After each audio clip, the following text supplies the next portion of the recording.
Hey, e-commerce marketing podcast listener. I wanted to let you know that we have created a 6-month guide to marketing your e-commerce store. You can download this guide by visiting getosi.com/guide or by texting getosi to 33444. This guide will show you how to get more traffic, sales, and conversions for your online store. Get the guide right now by visiting getosi.com/guide or by texting getosi to 33444. Welcome to the e-commerce marketing podcast, everyone. I am your host, Arlen Robinson, and today I'm very excited. We have a very special guest with us, Shreeja Jamdar. Shreeja is the Senior Marketing Specialist at .store Domains. .store is a new domain extension created specifically for retail and e-commerce. With the retail industry moving online, getting the perfect short domain name for your business has become very important. And that is a huge challenge today, given that most good domains on a .com are already taken. .store gives you a powerful alternative, a short innovative name that also associates your site with retail and e-commerce. .store is managed by Radix, a domain registry that owns 8 other extensions and has over 2.5 million domains under its management. Welcome to the podcast, Shreeja. How are you doing today? Thank you so much, Arlen. That was a very, very nice introduction. And I'm doing very well. How are you doing? Oh, I'm doing great. We'd like to definitely welcome you on the podcast and thank you for joining us. And for people that aren't familiar with .store and a little bit about what you guys do, why don't you first, I guess, tell me a little bit about your background, how you got into doing what you're doing with regards to marketing for .store and the Radix company and where you are today. Arlen, it's very funny that you mentioned not a lot of people know about .store, and that's exactly where I was when I took up this job. I mean, I had no idea about domains and new domain extensions. I mean, they weren't really a thing that you think about actively, right? I mean, we're so used to the internet that we just kind of type everything into Google, click on the first thing that comes up, or, you in times of unfortunate circumstances, you go to the second or the third page. And I mean, you don't really look at the domain name. So that was actually something that really intrigued me when I got this job. So before Radix, I was working with 2 other top tech companies in India, and I was doing sales and marketing for them. And what really drew me to Radix was the fact that this was literally something that was changing the face of the internet, right? I mean, before this, we only had your regular extensions like .com, .biz, .us. Right. There weren't really too many options out there in the market. And I hadn't really thought about it, but when I got the call from the HR, I was like, hey, this is actually something that's pretty cool, and, in a few years, maybe this will actually take off and we won't be at this stage where we're like, oh, what's a .store? Oh, what's a .tech? Is that really legit? Are you trying to scam me? No. So, yeah, I mean, definitely, right? I mean, I've had people asking me at expos, are you guys legit? I'm like, yeah, I kind of made it to an expo. We're legit. Right. And yeah, so I mean, to give you a little brief, I mean, you already spoke about Radix and about DirectTime. So I'll just give you a brief into how we came into the domain industry. There's not a lot of players in the market right now, and Radix is actually the 4th largest domain, the new domain portfolio registry in the world with 2.5 million domains. It's all been going good. And our parent company actually goes way back, 18 years ago. So in 2001, actually, DirectTime, which is the parent company, it became the first company in India to get an ICANN accreditation. Okay. So what is ICANN, right? ICANN is the governing body that basically governs the entire internet namespace. And you switch to 2012, that's when we launched Radix. This is actually when ICANN decided that they'll open up new domain extensions. So that's actually what we call it, like the technical term for Right. your .com or your whatever comes after the dot is a domain extension. Correct. So that's when I decided to launch these, and Radix applied to a bunch of them. I think we applied to about 20 of them or 30 of them. Okay. And we got the rights to operate 9. The way to get these domains is through an application, and if there's more than one applicant, you have to auction. So we basically won 9 domains, and the one that brings me to you, Arlen, is .store, which, as you said, is created for e-commerce and retail. Gotcha. So that's the story so far. Okay, great. Well, that sounds awesome. And I think the whole opening up of the registry for other extensions was really timely. Like you said, it happened in about 2012. And, as most business owners can attest to, is what I mentioned in the intro, is that it can be a struggle finding the right .com because, so many of the good domains are taken.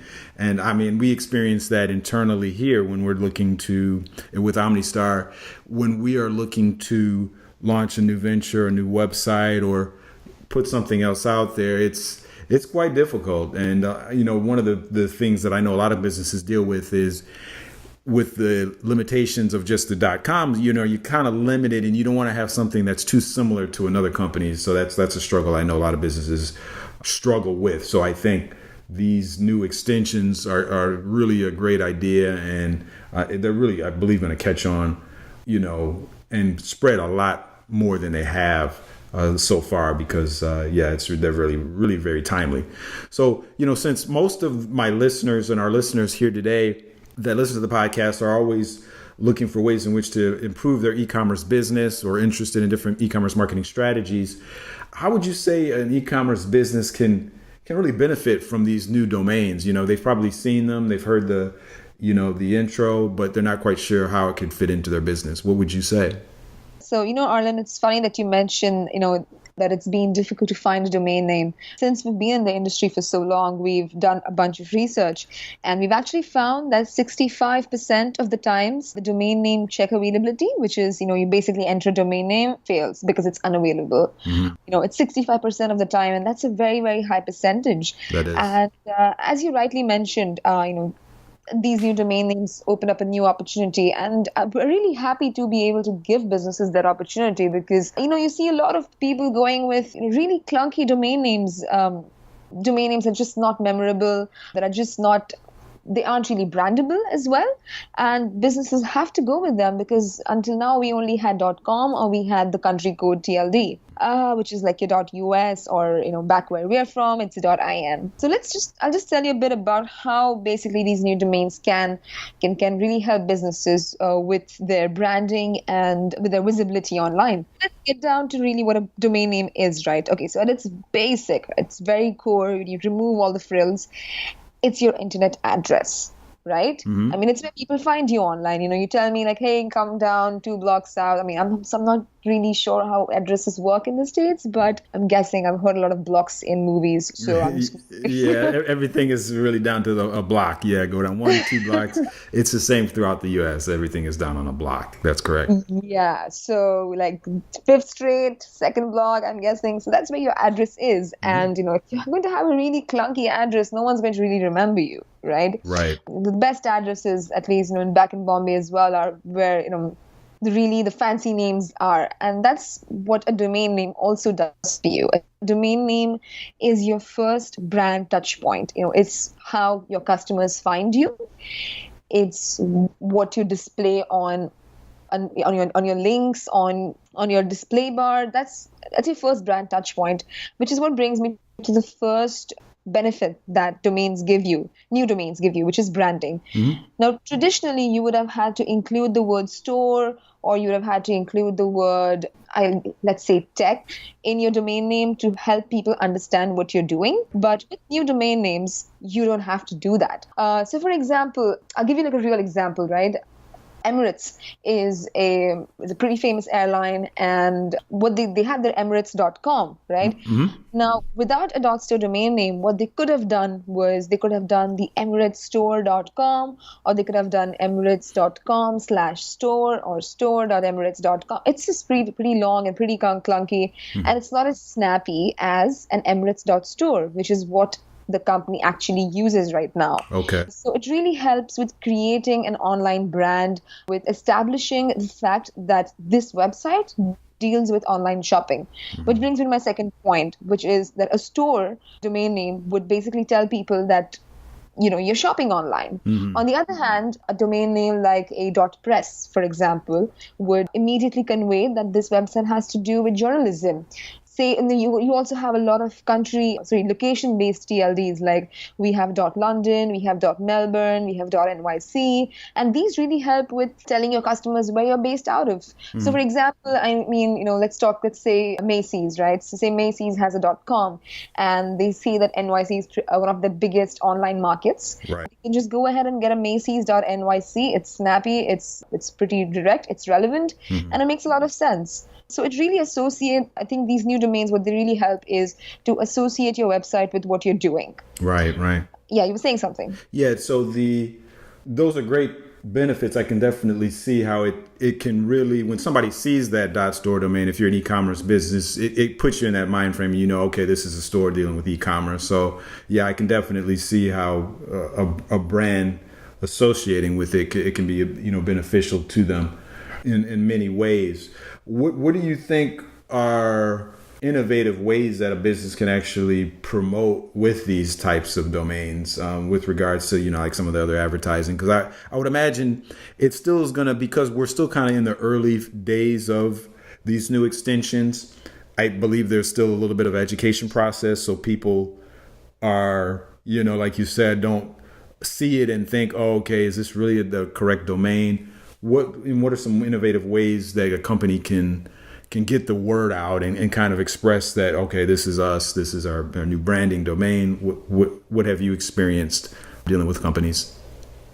Right. So for .store, the biggest use case, which we actually did not anticipate when we had launched, was we're seeing a lot of companies and a lot of influencers, a lot of celebrities actually use the domain to separate their main website from their storefront. So for instance, you have, I don't know if you follow YouTube, Arlen, but there's these pretty famous influencers called Dude Perfect, and they have their online a site on dudeperfect.com, okay, and they have their store on dudeperfect.store. Okay. In fact, this just happened today, Arlen. We know Swedish House Mafia, right? I mean, the music trio. Yes, I'm familiar with them. Yes. So they actually we just saw this today and we were pretty excited in the team. They just started promoting 03251.store, which is basically the date of their reunion. Oh, wow. The 25th. Yeah, and they're promoting that on social media as the reunion date, and they're selling their merchandise on that domain name. Okay. So that's one of the ways in which we're seeing major brands use it. Right. The second way we're seeing brands use it is to own a category. This is one of the innovative ways that I personally like a lot. So, for example, right, if we go with, I'll just give you a real example, right? We know Better Homes and Gardens, and that's from the Meredith House, right? What they've actually done is that they've taken up the domain name magazine.store, and that is like a central online store for all of the magazines. And you can get all magazines from the Meredith Corporation on that one website. So what they generally do, what they're essentially doing is that they're owning the fact that they sell magazines. So tomorrow when you search for, sell magazines or buy magazines online, ideally magazine.store should turn up right on top. And we're seeing a lot of premium domain names. So in the industry, we call these premium names because they're so generic and they apply to a lot of people. So we're seeing a lot of these taken up.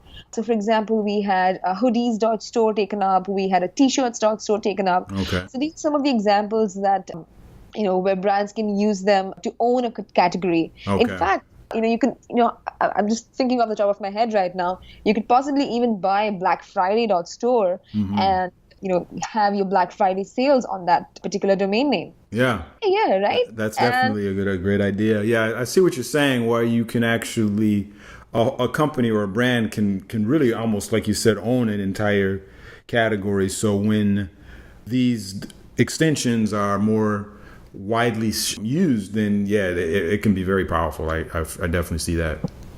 Yeah, now this might be I know that premium domain names are pretty expensive and maybe not everyone will want to buy these. So I do have one use case which I think would apply to your audience. So I'm guessing that a number of you guys are listening. You probably already have your domain name, or you want to really get a .com, and you just maybe you're not yet convinced, but you're open to the idea of using a .store.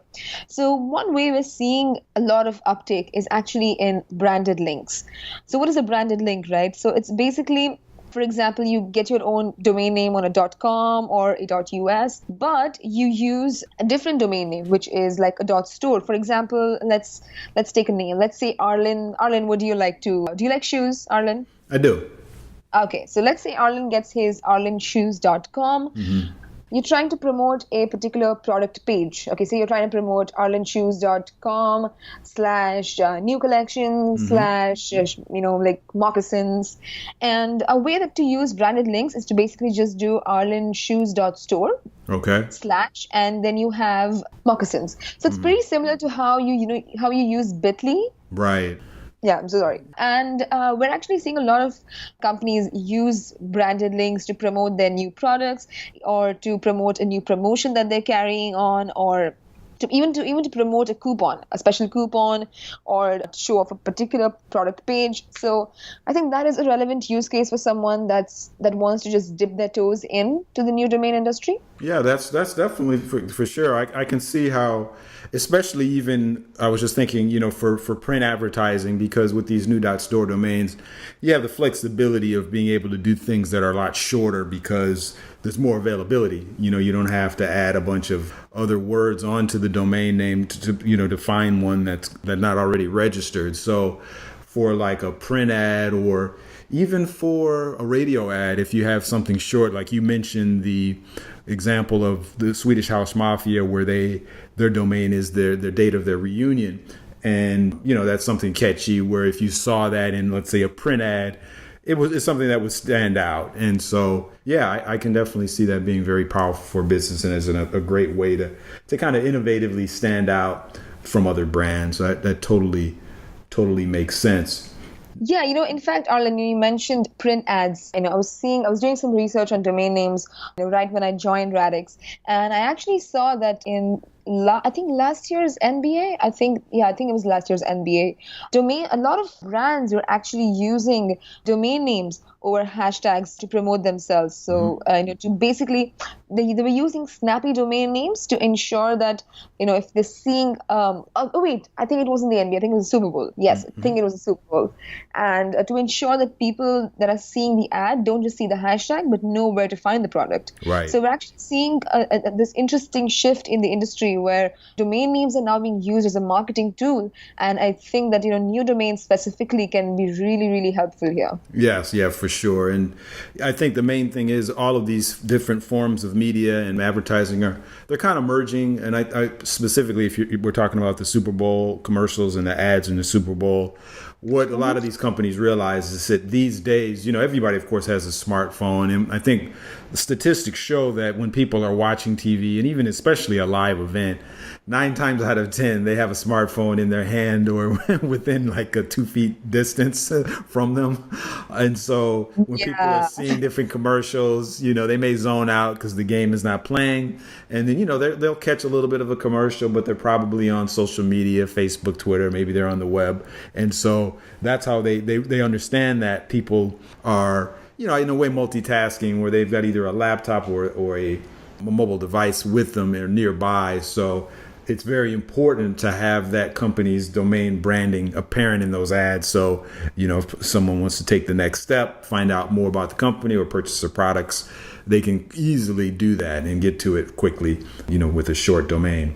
That's very well put. Yes, exactly that. And so with companies that are looking to, get into the space and register some domains, are there some general best practices? I think I know one of the big things right now, like you said, would be a replacement for, let's say, a lot of companies, you'll go to their main.com website and they'll go to get to their store pages. It'll be like /store /shop is I guess a good starting point. Just doing something like just their domain.store and just putting their entire store on that domain rather than doing the /store or shop. And is there any other best practices other than that? So in terms of picking new domains, we generally have like a rule of 3. you keep the domain name as short as possible. Don't include any hyphens or unnecessary characters. B, make it as descriptive as possible. So, I know it's really fun to have like your brand name in the domain name, and it could be something really random like loop. Like, I don't know what loop is, but I just took the first word that came to my head. So you have a loop.com, and it could be anything. But having a descriptive domain name really helps with your branding. It also helps with your SEO. Third would be to basically keep it very memorable and brandable, something that can easily slip off the tongue of people, easy to write, easy to speak. You can use it on print ads, you can use it on display ads. So that's what we try to generally tell people when they're buying a new domain name. Okay, gotcha. Yeah, that's some great advice for a company that is interested in trying this out for the first time. So, if you could give one final piece of advice, Shreeja, to an e-commerce business that is considering using these domains, what would it be? So to give you a state of the industry right now, Arlen, there's actually 1,200 domains that are available. And I understand that it could be a little, overwhelming for a new business to kind of try and grab up all the domains that they have related to their name. Because, hey, let's prevent cyber squatting, let's prevent any sort of brand jacking. But, I want companies to realize that domain names are they're a subscription-based service. So you have to keep paying for them every year. Right. And it's also a lot of management. So I think my biggest advice to e-commerce businesses would be to buy the extensions that matter. Right. So, it's perfectly okay if you don't get all the extensions, but only get the ones that matter, that you can really use in your marketing and your branding, the ones that have the highest chances for cyber squatting or brand jacking. Okay. I think that would be my final advice. Okay. And I just wanted to add on that, I realized I did not speak of one very important aspect related to domain names that we get a lot of people asking us, which is SEO. How does this new domain affect their SEO? Because they're pretty concerned about it affecting them negatively. Yes.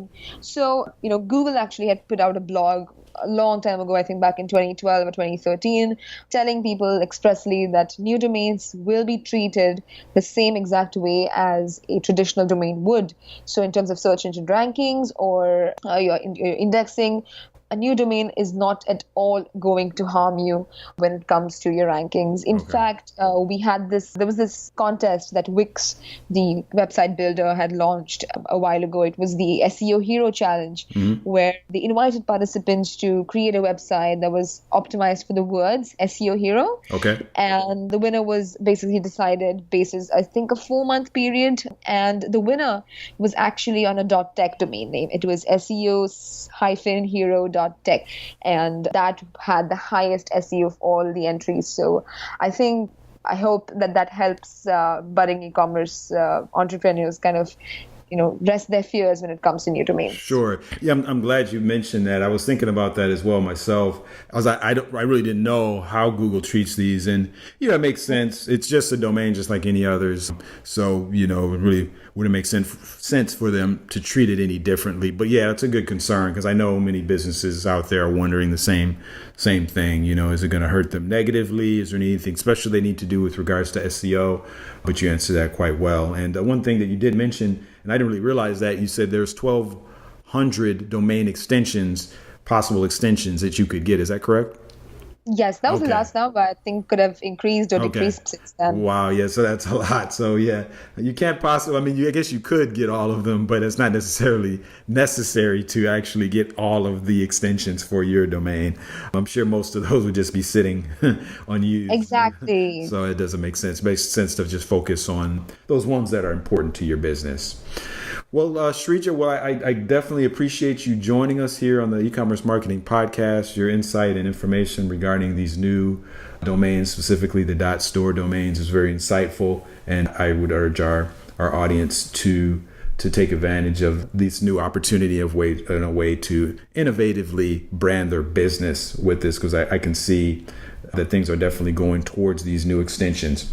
So if our audience wants to get in touch with you, how do they reach you? You can reach out to me at my personal my work address. You can reach out to me at Shreeja, which is SHREEJE at Radix, radix.email. And I'd be happy to answer any questions you might have, or you can just tweet us and we'll get back to you. You can find us at get.store on Twitter and should be able to help you out. Okay, that sounds awesome. Well, thanks again for joining us today, Shreeja. You have a great rest of your day, and we appreciate all of your insight. Thank you so much, Arlen. I had such a great time, and I really hope that my insights were helpful to your audience. Most definitely. Take care. Thank you. Thank you for listening to the eCommerce Marketing Podcast.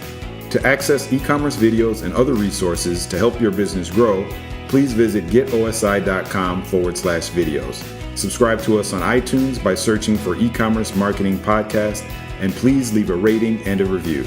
Thanks for listening. See you next time.